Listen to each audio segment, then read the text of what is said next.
Professor Malcolm Prowle is an accomplished expert in strategy, finance, and performance management, with a background in senior financial roles and a focus on public services and small business development.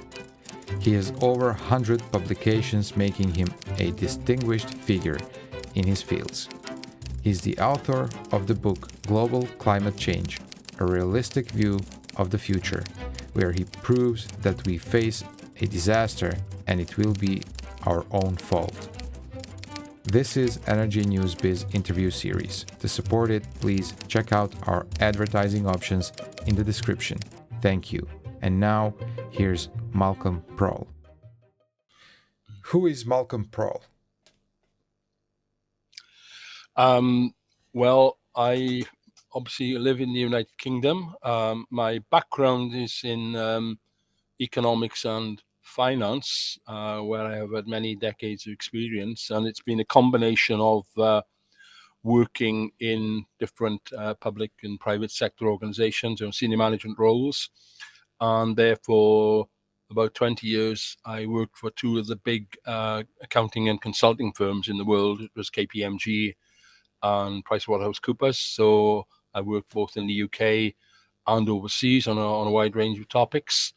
And I returned to academic life in about 15 years ago. I say returned because I did have an earlier period many years ago. And I have been in academic life for, let's say, the last 15 years. I actually don't work just in one university. I have part-time involvement with a couple of British universities, and I'm also doing some work for a university in Pakistan as well. So that's my background. I did a lot of teaching, a lot of consulting, and a lot of research, and I published a large number of papers and books, those sorts of things. I don't know if you want any biographical details. I'm married with 3 grown-up children, all in professional jobs, and I actually live in the part of the United Kingdom referred to as Wales, South Wales. So tell me about your latest books on global warming. Well, it's interesting. It's. I also compare myself with King Charles, who's similar sort of age to me, and unlike him, who has been arguing for the problems of climate change for 50 odd years, I really am very much a latecomer. I mean, I got interested and involved in the climate change issue, and I've come on to in a minute. There's things other than climate change which are relevant, but I probably got involved, 5 to 10 years ago. Started having an interest in it and started reading up it. And one thing I didn't mention in my background is originally I had a scientific background. I graduated in physical sciences, so I do have a fair understanding of the scientific side of things as well. But as I'll probably talk about later, the problem with climate change is it's very much a political and economic problem rather than a scientific one. So I got interested in it, and I was rather skeptical about what I was reading in terms of the media, in terms of what governments were saying, in terms of what the COP summits were saying. And it struck me that, we were being given a storyline which I didn't think was a very likely path to success. So I started looking at this in a bit more detail, and I have written a number of books, so I have some experience of doing it. So I pulled together an idea for a book, and obviously it fleshed out as it went along. And basically the idea of the book was to provide some sort of primer about what climate change was, what causes it, that sort of thing, but also to address the question, are we on track to solving the climate change problem? Are we going to achieve net zero by 2050? Are we going to curtail global warming to 1.5 or 2 degrees, whichever target you want to make? So I did a lot of research on it, and my conclusion, quite strongly, was that no, I don't think we've got any chance at all of achieving net zero by 2050. And the more I read and the more I hear about COP, the less likely I think we are to achieve it. So in many ways, I think people are being spoon-fed a false narrative here about what climate change is and what its implications are for the future. And I reckon as people like me, my age is not going to impact on me, but it will certainly impact on my my children and my grandchildren. And I hope I am wrong. I hope I am wrong about what I'm saying, but I don't think I am. So that's what drove me to do it, is reading about the sort of over-optimistic pronouncements by government and trying to do minimal amounts of change. And I don't think it's going to be sufficient. What are the indicators of global warming? Well, the main indicator that's used is the global surface temperature of the Earth. Now, I use the word surface temperature because that's the one we usually talk about. Now, that, of course, temperatures, as we know, vary across the globe. You know, it's obviously much hotter in the Sahara Desert than it is in Finland.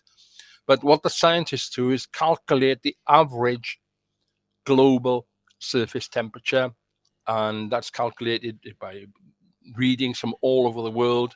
And this is the main indicator. What we have seen is that in the last 150 years ago or so, global surface temperatures have continually increased, and the increase has been accelerating in the last decade or so, something like that. There are other measures of global warming. We think about ocean temperatures. We can think about temperatures in the atmosphere, and changes are taking place there as well. There are increases in the temperature of the oceans, which has problems.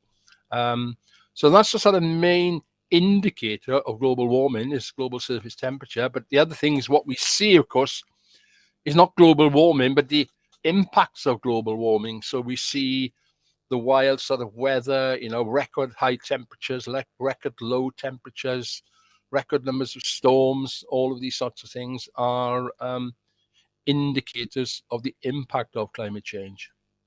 What are primary causes of climate change? Well, the primary cause is back to my 150, 200 years. Around that period in time was the time when we started using fossil fuels. And we're thinking here about coal and oil and gas. Prior to that period, this sort of fits in with the Industrial Revolution. From about 200 years ago, we started using fossil fuels for manufacturing industry and for household purposes. And of course, burning these fossil fuels is releasing carbon dioxide into the atmosphere. And that is the main greenhouse gas. There are other greenhouse gases. Methane is one, water vapor is another one. But all these gases are being released in huge volumes. We're talking about millions of tons of carbon dioxide each year being released. So that is the main cause of global warming, is this release of gases. If I can mention, I did say there were other things, associated with climate change, and which are linked to them. And the main ones we talk about are the loss of biodiversity. The loss, we are losing millions of species of plant and animals around the world. Habitat destruction, the habitat of various species, plants and animals, are being destroyed. We are using scarce resources of the earth at an alarming rate. We forget that many of the things we use on a day-to-day basis are finite. They will run out one day. The one I often quote is helium gas, which we use for balloons and other industrial chem things. And helium gas will run out one day. There's nobody in the world making helium gas anywhere. So those are the sort of main indicators, I think. Why is there skepticism about climate change?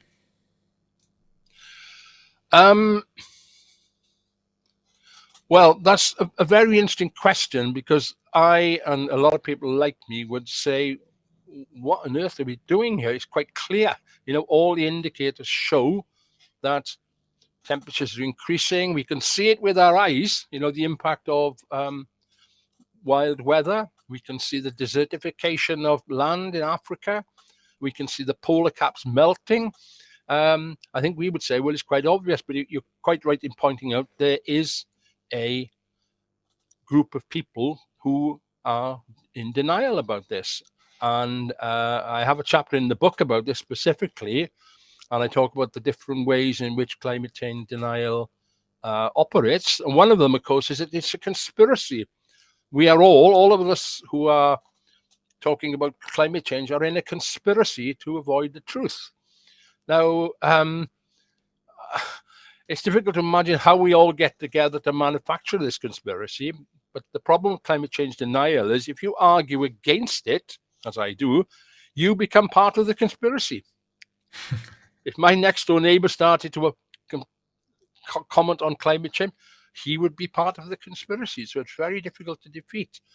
But the other thing that has to be said, of course, is when you look at the profile of climate change deniers, a lot of them are linked, heavily linked to vested interests, particularly in the fossil fuel industry. Particularly countries. We saw in COP28, didn't we, that certain countries, particularly those in the Middle East, have a real vested interest in maintaining the use of fossil fuels. It provides most of their government revenue. So obviously they are going to be skeptical about climate change. So I think it's very much linked to self-interest at the end of the day. I think a lot of us think it's quite clear what is happening, but there are, as you say, a group of deniers who won't accept that. What are the key points from IPCC projections?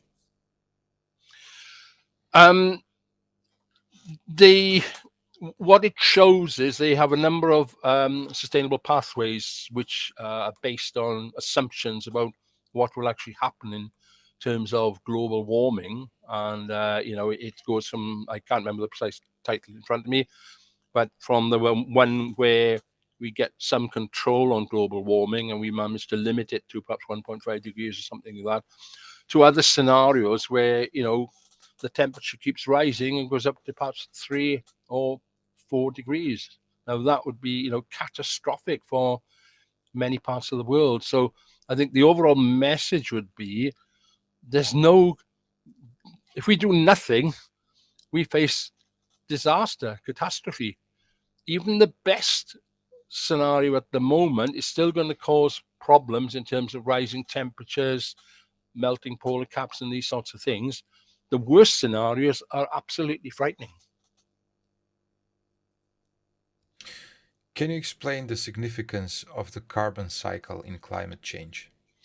Yeah, well, basically, it's what I talked about just now about fossil fuels. I mean, for millennia, ever since animals and humans have walked on the earth, carbon moves around the planet in different ways. And I think it's important to remember that everything, with the exception of certain things like probes going out into space and asteroids or meteorites hitting the Earth, everything that is on the Earth at the moment has always been here since the formation of the Earth.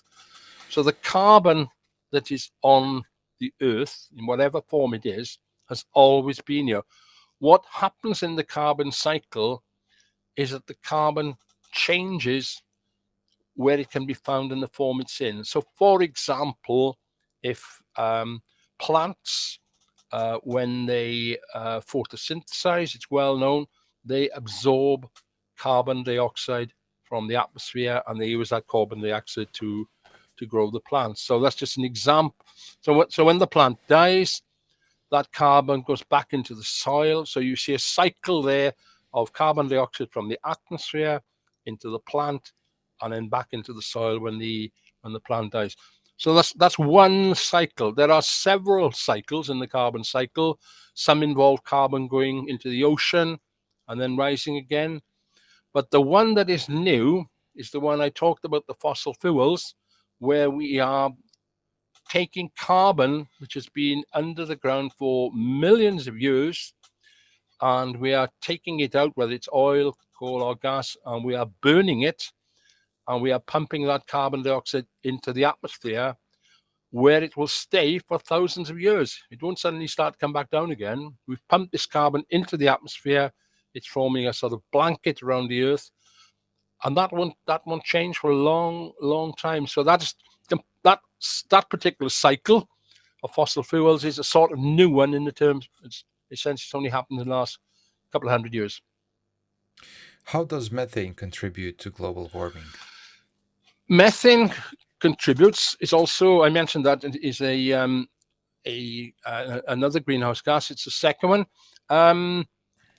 It's, if I can remember rightly, I think methane is a more potent gas than carbon dioxide in terms of global warming, but there's not so much of it, and it doesn't stay in the atmosphere as long. But it is it's the second most important gas, I suppose we would say. We talk about carbon dioxide, and we think about methane. Obviously, methane comes from different sources like animal production and then animal foods and those sorts of things produce methane, and then methane gas is used. So it is an important gas, but it's got a slightly different profile to carbon dioxide. How can individuals contribute to climate change mitigation? Right. This is a very interesting sort of political and moral problem. Now, I start from the basis, and I make great emphasis of this in the book, by saying that, I calculated another 70% of greenhouse gas emissions, so we're talking about carbon dioxide, methane, etc. 70% of those emissions are a consequence of the activities of 10 countries, only 10 out of like 200 countries in the world. Now, we can all guess where most of these countries are. I don't want to list them all, but it's China, India, United States, Saudi Arabia, and so on. Now, what that might lead you to think is, well, it doesn't really, in one sense, it doesn't really matter what we do in the United Kingdom or in France or in Papua New Guinea, because what will determine whether we achieve net zero or not is what those 10 most polluting countries do. And at the moment, it doesn't look, this is covered in the book, it doesn't look as if those 10 countries are going to play the game, to make the contribution. Now, in that circumstance, one might say, well, what's the point if you're in UK, Greece, France, anywhere, Brazil, what's the point of doing anything? Well, I think there is a moral and a practical issue here that I think it is morally right that all of us should try to take actions to mitigate climate change, but recognizing, our actions will have nothing like the impact of what China, India, United States, and those other countries do. What actions can be taken to limit the rise of CO2 levels?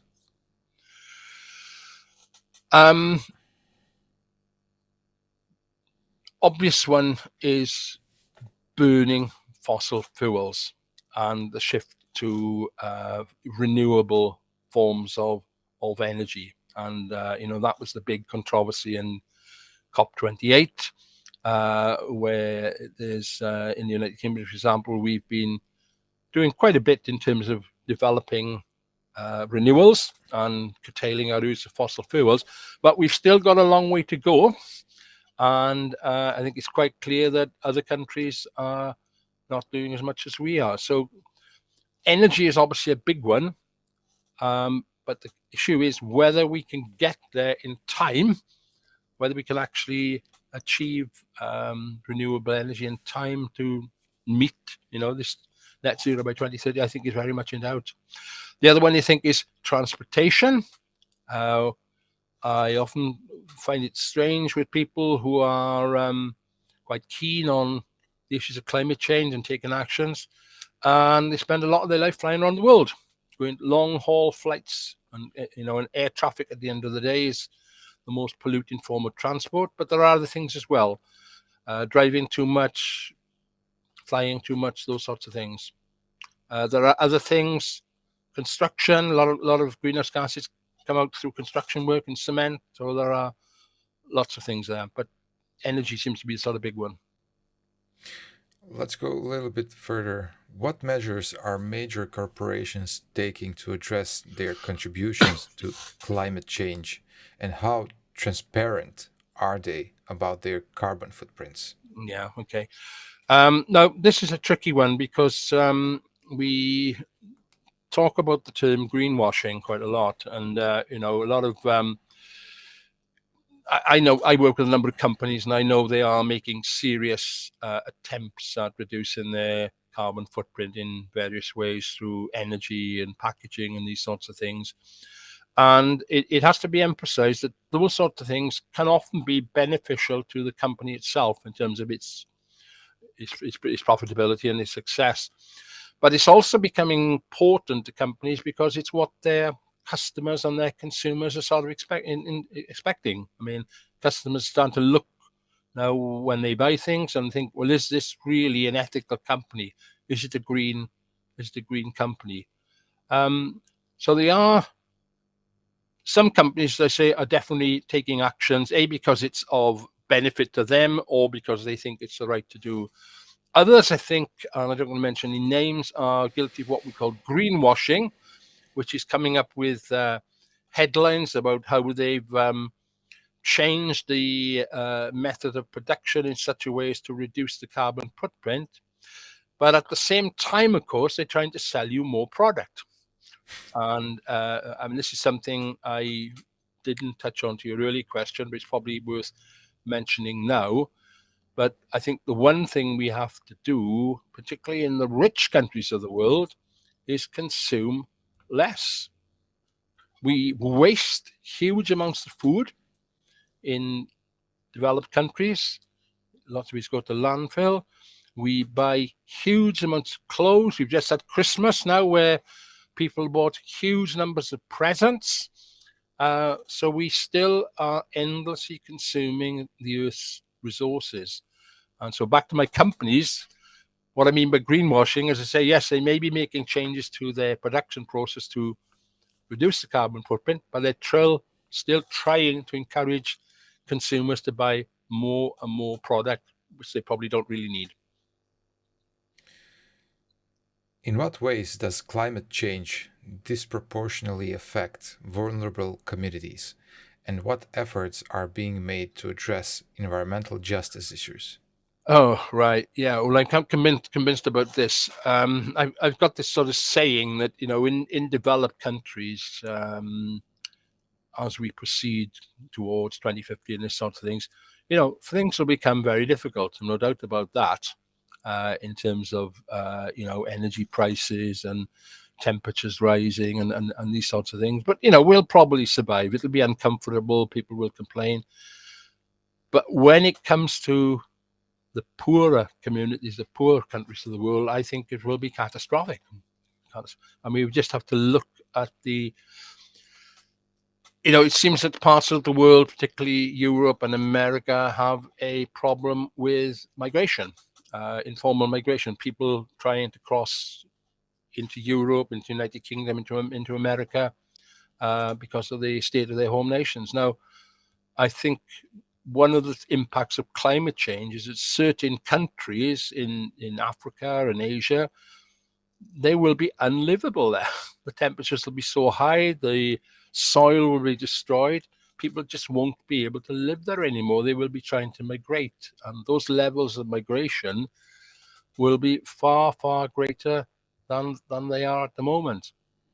So I don't think we're doing very much about communities. It was interesting, one thing in COP, which I noticed, and I wrote something on, they made pledges to create a fund to help poorer countries deal with the impacts of climate change. I have to emphasize here, we use the term adaptation. We don't mean stopping climate change. We mean the impact of climate change in terms of flooding and loss of land and these sorts of things.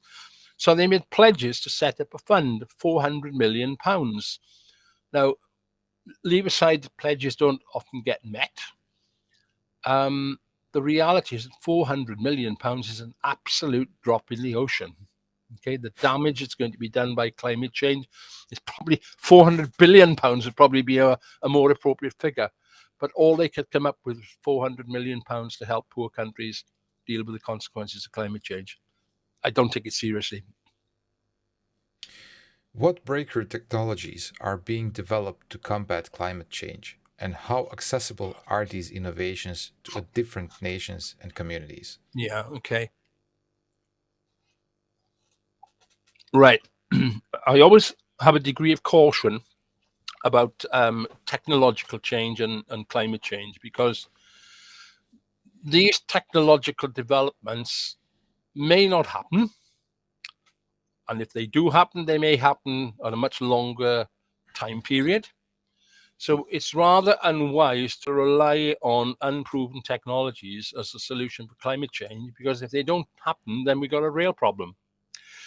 Now, if I can just give a couple of examples of that, a couple of years ago in America, in the Livermore laboratories, there was a big publicity that they'd done the first experiment in nuclear fusion, controlled nuclear fusion. Now, for those on controlled nuclear fusion is different to nuclear fission, where you are splitting the atom.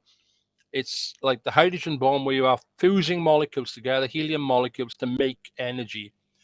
Now, it was a breakthrough experiment, but it was very much an experiment. They managed to get some sort of net energy output for a few microseconds, I think. And I recall that when I was a young child almost, I remember reading that nuclear fusion would be with us in a few decades. Well, many, many decades later, we are still waiting for it. And we could be a century away from nuclear fusion, or many, many decades anyway. So we shouldn't be putting too much into that. Carbon capture is another one. At the moment, it's a technology where we try and extract carbon from the atmosphere and store it somewhere underground. Now, a couple of things there. A, it's very expensive to do at the moment. And B, there's always the possibility of seepage out of the ground. So again, I don't think it's a technology we should necessarily be relying on. Another one talked about is what's called geoengineering or climate engineering, where we try to interfere with the climate in such a way as to alleviate some of the problems of climate change. The problem with that is there have been attempts in the past, but it's not always certain what the impact is going to be. So, for example, there was one attempt, it's described in the book, where clouds were seeded to encourage rain to deal with the drought, which was fine. But unfortunately, it resulted in heavy snowfall and loss of life in another part of the country. So, these things about geoengineering, climate change, they're almost sort of a sign of desperation. We may well come to them, but they're not easily controllable. It's quite interesting. I actually read that the Pentagon had actually been interested in using climate engineering as a weapon of war, to do it to other countries. So it doesn't fill me with confidence as a means of dealing with climate change. Understandable. How are communities and countries preparing to adapt to the changing climate, and what resilience strategies are in place to mitigate the impact of extreme weather events? Two things there, basically. Very little, I think.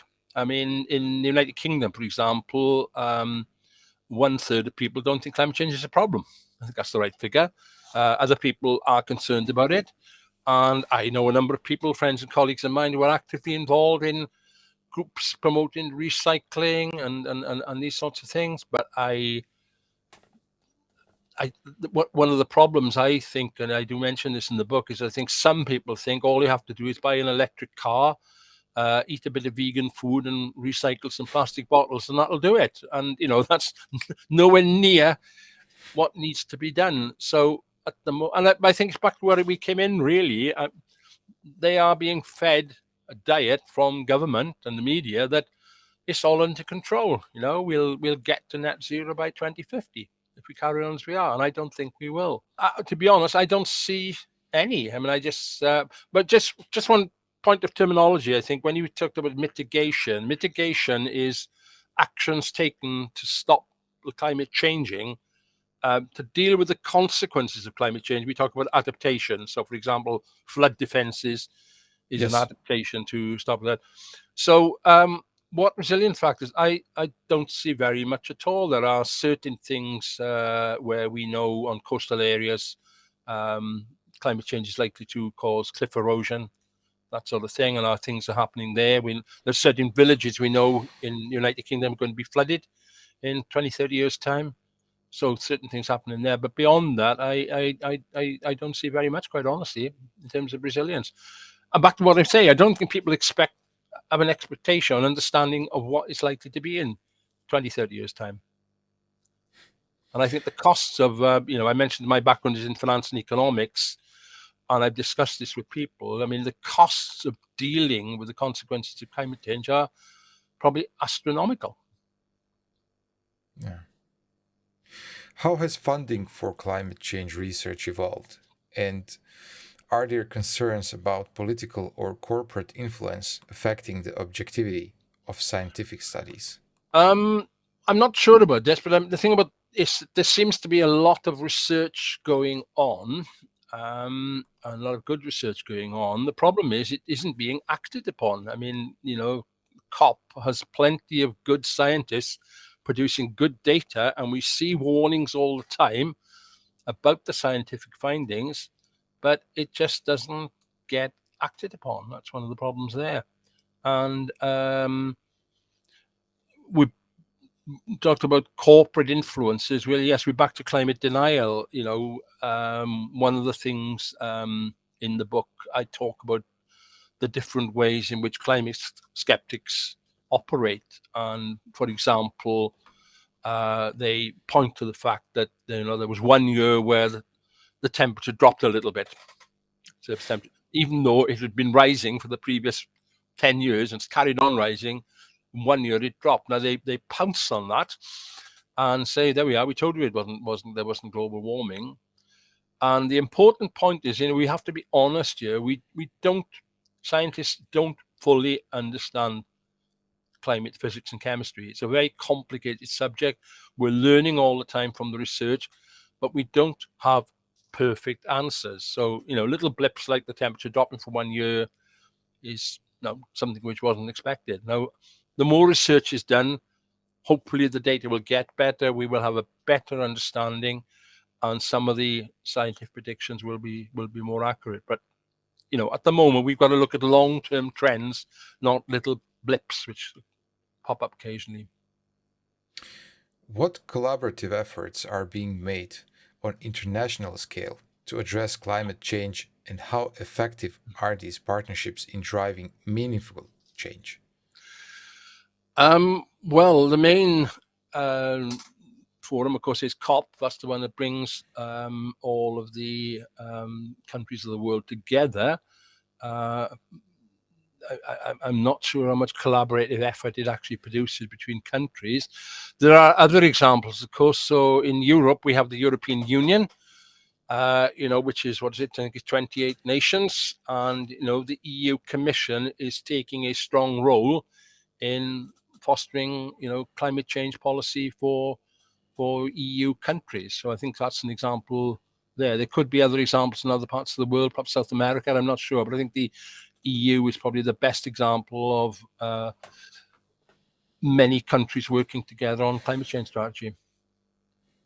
How does media coverage influence public perception and policy decisions related to climate change?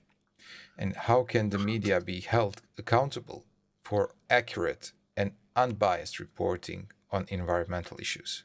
Yeah, that's a difficult one. I touched on this really, that, it seemed to me that a lot of media comment is rather uncritical, in the sense that it's like, well, to give the example I quoted just now, £400 million for dealing with adaptation to climate change in poor countries. That was reported on, and £400 million, is a lot of money. You and I'd like to have £400 million, but in terms of the scale of the problem, it's nothing. Now, I didn't see any sort of questioning of that particular issue. Again, the example from COP about changing the wording from phasing out fossil fuels to transitioning. Now, that's going from something. Phasing out means there will be an end point. We will stop using fossil fuels. Transitioning can mean anything. It can mean 2% change a year or something. Again, very uncritical. Nobody pointed out that the wording as it came out. I know what it was. It was a diplomatic effort to try and craft something together. But what came out at the end of the day was virtually meaningless, and very, lack of critical reporting on it. What are the differences between 1.5 Celsius and 2 Celsius warming levels? Yeah, that's a good question, because you look at it, don't you, and you think, well, 1.5 and 2, that's nothing, is it? You know, if our room temperature went up by 0.5 degrees where we're sitting now, we wouldn't notice it. Perhaps our thermometers wouldn't be good enough to notice it. But we're back to scientific predictions, and, you know, we have to accept that they're not perfect, but what has been done is suggesting that the impact of that 0.5 degrees is quite alarming. If we looked at things like rising global temperatures, like melting of polar ice caps, like loss of species, you're talking about, you know, very big differences between 1.5 and 2. It's not a minor change. It really, really is quite important. It's in the book. I can't remember exactly all of them now, but there is a table in there which shows you what has been estimated as the differential impact between 1.5 and 2 degrees. It is a big thing, even though it's only a small increase. Let's talk about the climate change deniers. Right. So, could you expand a little bit on those guys? Yeah. Well, as I say, they have different sort of. This is not my work. It's something I read and I referred to in the book, where there are a number of ways in which they operate, a number of things they tend to point out. The one I just picked on just now was, we call it cherry picking. You know, they look at the massive data and they pick out one thing which doesn't support climate change and they ignore everything else. So that's called cherry picking. Do they have interest for that? Oh, yes. I'll come on to that in a second. But yeah, yes, they do. Yeah. Another example was there was false experts, where people are put up as experts who make predictions about or comments on climate change, and they're not really experts at all. Another one is the conspiracy theory, which I mentioned, which is quite rife.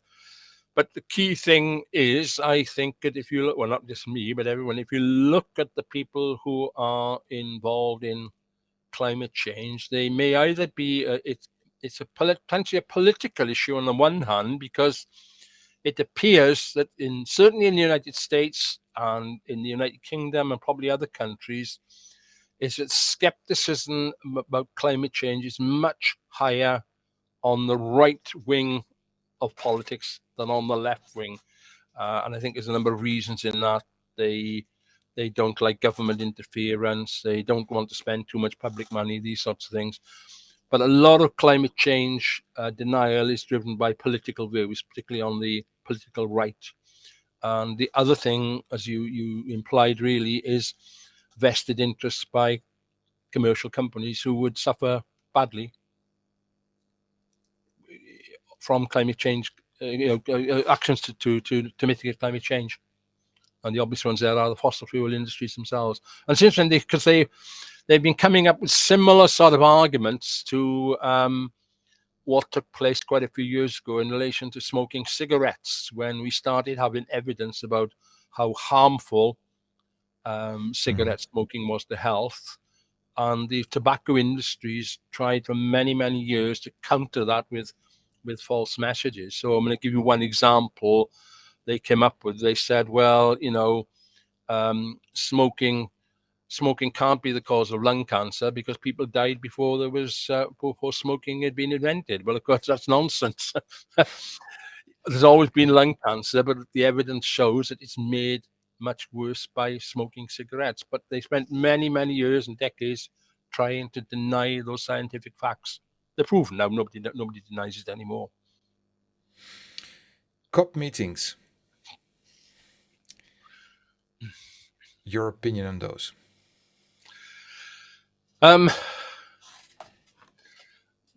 Very expensive. I think the latest one, I think it was 100,000 people went there. They all flew there. So there must be quite a carbon footprint from that. Obviously, you have the decision makers there, the governments and the ministers and all sorts of things. You have a lot of other people there, companies, vested interests, these sorts of things. So it's very much a big jamboree, very much But at the end of the day, it has made some progress. You had the Paris Accord and the Kyoto Protocol and these sorts of things, but it's way short of what needs to be done.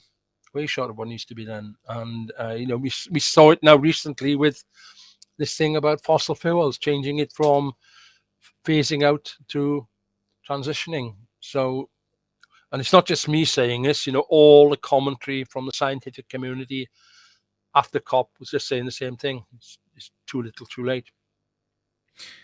And what really needs to happen? I mean, said that we do need international collaboration. It's just we can't seem to get action from that international collaboration for political reasons. What really needs to happen for these stubborn people to realize?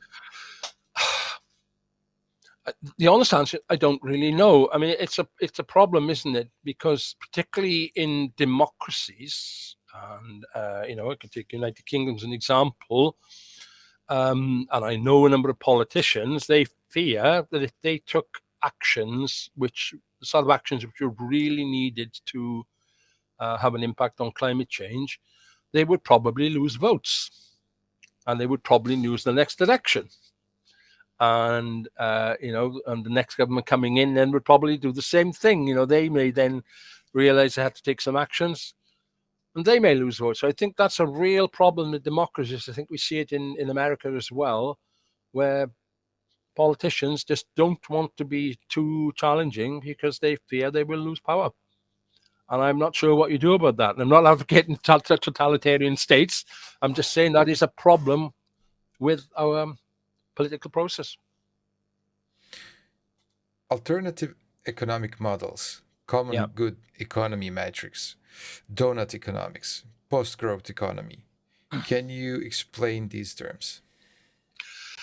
Yeah, I wouldn't want to do that. I think what I would start by saying is that now I don't want to sound like some sort of communist or Marxist in saying this, but the reality is, I mentioned earlier on, one of the big problems causing climate change is the amount that we consume in terms of food. I mentioned clothes, fast fashion. Fashion goods is reckoned to be 10% of global emissions. It's a big emitter. So because we consume so much, we produce global emissions. That's what causes global warming. Now, the other side of the coin is that in the most of the world, probably certainly non-communist countries, our economic model is what would be called a capitalist model, and that model requires economic growth for stability. Every capitalist government probably in the world is trying to get economic growth. The United Kingdom government's trying to get economic growth. The American government's trying to get economic growth. Now, the problem with that is that has been the case for over a century now of trying to get. If you look at the figures, the way the economies of countries have grown over the last century, they have grown enormously through economic growth. Now, it's difficult to see. And I should say, because we've seen the consequences of that in terms of global warming and greenhouse gas emissions. Now, it's difficult to see how one can address climate change when you're continually trying to get people to consume more and more, not less and less, and persuading them to go for economic growth. Now, the economic models, the alternative economic models we talk about in the book are just one of a number which are trying to get away from a driver for economic growth. And they're more concerned with sort of sharing out what we have more equally, not being so concerned about growth in the economy and growth in living standards and all these sorts of things. So the problem with them is, I mean, none of them have ever really been tested. They tend to be sort of pilot projects in some parts of the country. And it's difficult to see how they would ever be accepted by governments, particularly democratic governments. We're back to, I don't think, we in the UK are facing a general election next year. I don't think any political party is going to come out and say, oh, we want to stop economic growth. We want to sort of curtail economic growth. We want to have an impact on the climate change. They are all arguing for more economic growth in different shapes or now. So the problem with the models is I don't see them being practical, politically practical. International Energy Agency predicts global energy emissions to peak at 2025. There is also a report saying Feeling the Heat that explores the fate of nature beyond 1.5 Celsius of warming. Can you go deeper into these? I've read that IEA report as well. All I can say, I think, well, we'll just have to see what happens, won't we? Their emissions are still growing at the moment. There was a published study not so long ago which showed that we had a new record level of emissions. So maybe they will peak. I don't know. We'll just wait and see. Put it this way: what I saw coming out of COP28 didn't fill me with much confidence about that. But we'll just have to see about that. The impact of the temperature on nature, yes, of course, is enormous, and it's not just the temperature, of course, it's man's activities as well. I mean, think about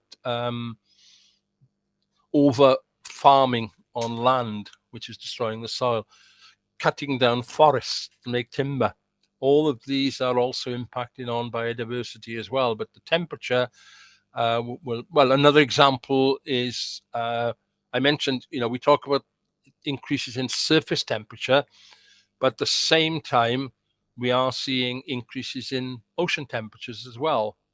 Now, there is concern in Australia that these rises in temperature will make the sea slightly more acidic, and that will kill off the coral, the Great Barrier Reef in Australia. Now, many years ahead, but if we carry down this track, these are the sort of impacts that are going to happen.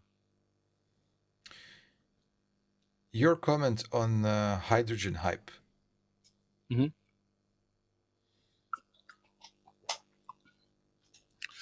I think the big thing, having looked at these things, I think hydrogen vehicles seem to have quite considerable advantage over electric cars. What I would be concerned about, and I'll give you a little example of this in a second, is whether we will get the infrastructure in place to be able to fuel all the hydrogen vehicles which will be about. Now, I said I'd give an example, and we can think about this in relation to hydrogen. In the UK, obviously, we have a lot of activity in developing renewable forms of energy through solar and wind, and tidal, those sorts of things. The problem we have is that as a consequence of the electrification of vehicles, we are going to see an increase in demand for electricity of about 30% in years to come. Now, it's one thing to have activities producing the electricity, like a turbine or a waterfall or wherever it happens to be, but those activities have to be linked together in a grid which transmits the energy around the country. Now, what I've been reading recently is that we're doing well in terms of the turbines and the solar panels and these sorts of things, but what we're lagging behind is the grid to connect all of these things together.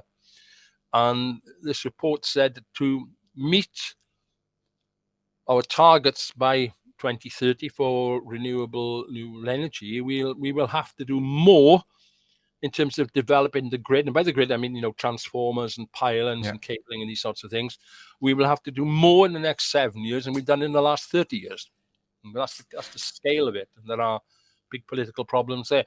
Now, I take that one. So that's a problem with the electricity grid. I suspect that the construction of a grid for transmitting hydrogen would be even greater, given that we started from a much lower base to begin with. So even though the technology may be proven and may be better, I think there are maybe other things as well about safety, but I cannot see how and where we are going to get this hydrogen grid in place. If, and rather when, the catastrophes start to happen, who is the first on the line? Well, it's bound to be developed, poor countries. I mean, let's reflect on the fact, first of all, we live in a very unequal world. We in the West, if I can call us that, very high standards of living. Even the poorest have high standards of living compared to many parts of Africa and Asia. So we start on the basis where we have huge inequality in the world. We have people living on, less than $1 a day, less than $5 a day. That's where we start from.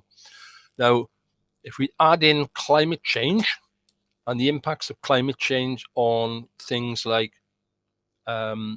food production, on water, because water supplies can be affected by climate change. And these countries just don't have the resources to deal with it. And bearing in mind my comments earlier, I don't think we, in terms of the West, are going to do very much about it.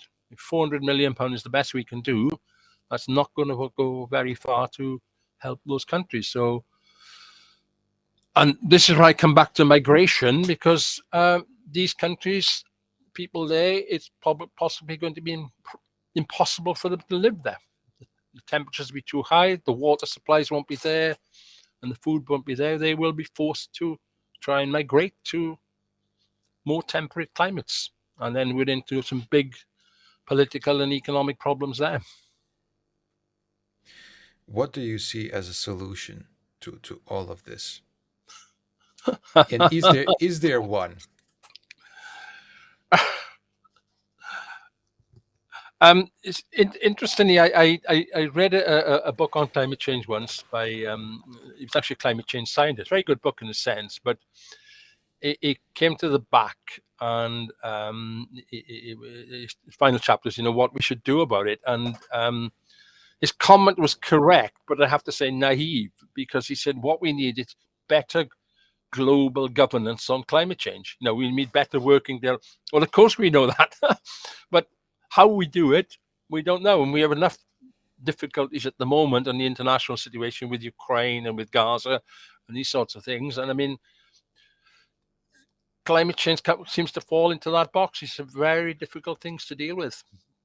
Countries there is no clear focus I focus on these 10 countries who are 70% of emissions. It might be worth mentioning, of those 10 countries, 4 of them are major suppliers of fossil fuels. They get their government revenues from those fossil fuels. I don't see them wanting to put a great effort into climate change. And others have different issues as well. So it's very difficult to see at the moment what can be done. So I don't have a magic wand, I'm afraid. Basically, the answer is there is no solution. I can't see one at the moment. No. I mean, technological change might be one, but as I say, we just have to be very cautious about whether it'll happen and the timing on it. The big one to me, if I had to pick the biggest one of all, it would be about less consumption. If we look at the number of, you and I perhaps look at the clothes we have in our wardrobe and the houses we have and these sorts of things, and when we think that our standard of living so much higher than those in some of the countries in Africa and Asia, and we are encouraged to spend more. Yeah. We've just had in the West, we've just had Christmas, which was a huge spending spree. We're encouraged to spend more. If we don't have a solution in a certain point in time, when these changes become more severe, and when we have the migrations and potentially even wars, will there be at that time any potential solution, or a total anarchy? Well, I think we're back to technology, and I mentioned about geoengineering, climate engineering. That these are things that talked about. They are risky, they're untested. I'm sure we will.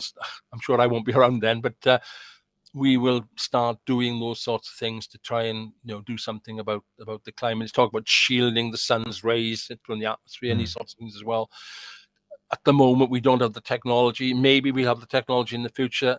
Maybe they'll work. Maybe they won't work. If they don't work, I don't know what's going to happen. But it's not a good picture. It sounds apocalyptic. It is. I mean, if you look at the some of the quotations I put at the front of the book, I mean, there's some very good ones there. I mean, I think there's one from Elon Musk who said, I think he said, we're conducting an experiment to see how much carbon we can pump into the atmosphere before catastrophe happens, something like that. Yeah.